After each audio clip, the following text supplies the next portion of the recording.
Hey guys, welcome back to this week's video. I'm super stoked for what we are going to be discussing today. But before we get into it, let's get some coffee.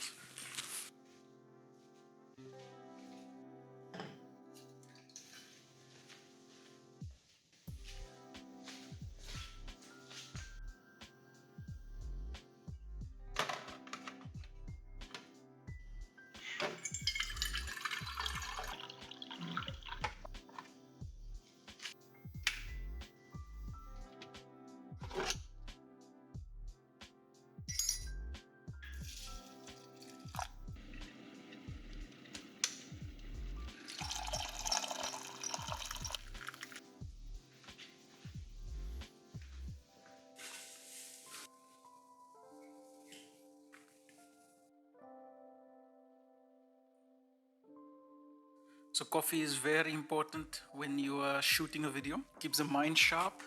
And this is a bottle my amazing wife got me. Yeti, she loves this brand. I don't know how she came across this brand, but we started buying this even for the kids as well. And this bottle is basically, I think, a couple of years old now. It had a lot of dings over the time and it still looks amazing. I would definitely recommend it. Not sponsored.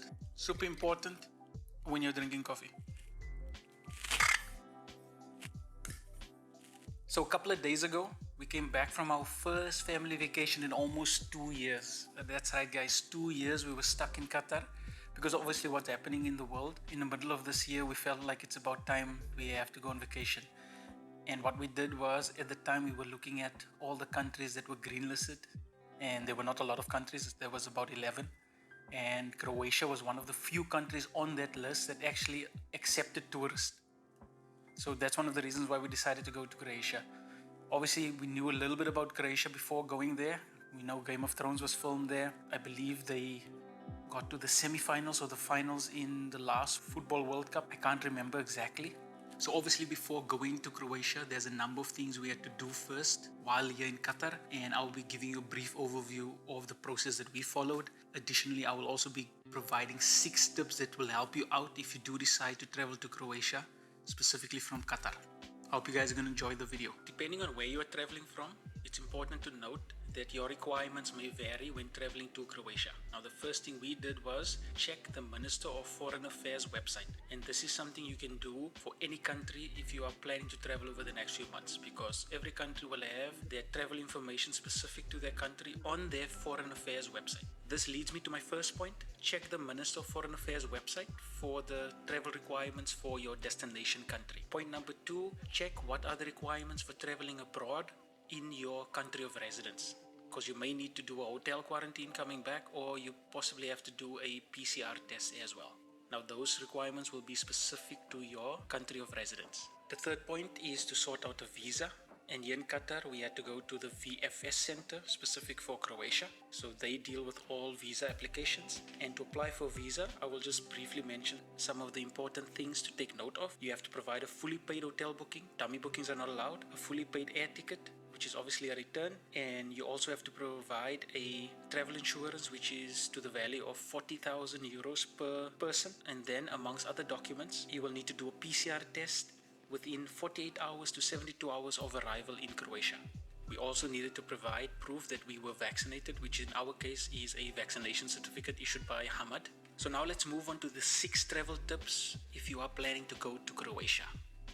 Be aware of stopovers or transit times, because most countries, Croatia included, requires a PCR test which is not older than 48 to 72 hours. If you do have a stopover in your flight, ensure that you have enough time to catch your flight, because if you do miss your flight for any reason, it could be a disaster for your travel plans. Then your PCR test could potentially be older than 72 hours, which means most likely you will be denied entry in your destination country. Because we traveled with Qatar Airways and their partnered airline, on our return, we had a stopover in Frankfurt for 45 minutes. And because the German baggage checks are so thorough, and of the additional requirements in terms of documents that you need, we actually missed our flight and we had to stay in the airport for 7 hours. Now, this is a situation that you don't want to get in if you are flying to your destination country. And I would highly recommend that you don't schedule a flight that has a 45-minute transit time in Frankfurt. Tip number 2, travel out of season. So for many travelers around the world, they obviously prefer to travel during summer. However, for us living and working in Qatar, We have summer 8 to 9 months a year. Because we have summer most of the year in Qatar, I would suggest that you travel out of season because accommodation will be cheaper, flights will be cheaper, there will be much less tourists if you're going to a destination that is a tourist hub, which in our case, in Dubrovnik, Old Town, can get crazy busy. And because there's less tourists, airports will be not as busy as well, which is awesome. Tip number 3, they don't accept euros in Croatia for the most part.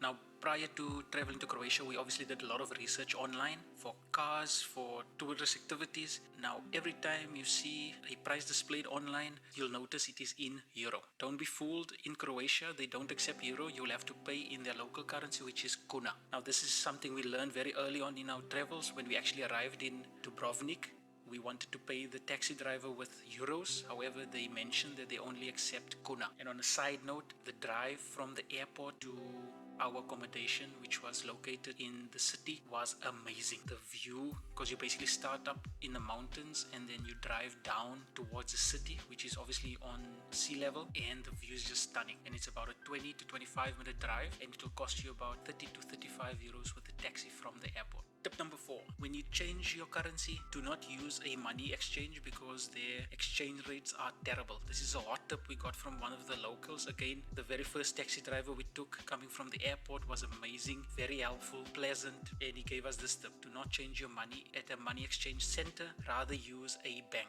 because banks have fixed exchange rates. Tip number 5, accommodation. Now on this trip, we opted to stay in a fully furnished apartment which we found on booking.com. Anna Guest House is basically located in Lapad, which is an area that is a few minutes drive from Old Town, which is the most popular tourist attraction in Dubrovnik. And within a 5-minute walk, we basically had a bank, multiple supermarkets, we had multiple restaurants, beach, we had souvenir shops. So I would highly recommend that you stay in this area if you are planning to travel to Dubrovnik. And apartments are also much cheaper than hotels. And this is also a hot tip for anybody traveling with kids. It's important to have a fully functioning kitchen, washing machine, and even potentially a dishwasher. And those kind of facilities you don't really get in a hotel. And finally, tip number 6. If you are planning to stay in Dubrovnik, Croatia, like we did, for more than 5 to 7 days, I would highly recommend that you visit Split. Split is a city that is located approximately 240-ish kilometers away from Dubrovnik. The drive going to Split is absolutely amazing, and it reminded me a lot of the Garden Route in South Africa. When you drive from Port Elizabeth to Cape Town, the road is all through the mountains next to the coast, and it's really beautiful. Rent a car and just take a nice scenic drive to Split, which will take you between 3 to 4 hours. Longer, obviously, if you have a family with kids, it will need to stop frequently. But that is definitely something I would recommend to anybody traveling to Dubrovnik, Croatia. If you'd like to support my channel, please subscribe. And if you found this video insightful or informative, please smash the like button, and I will see you in the next video.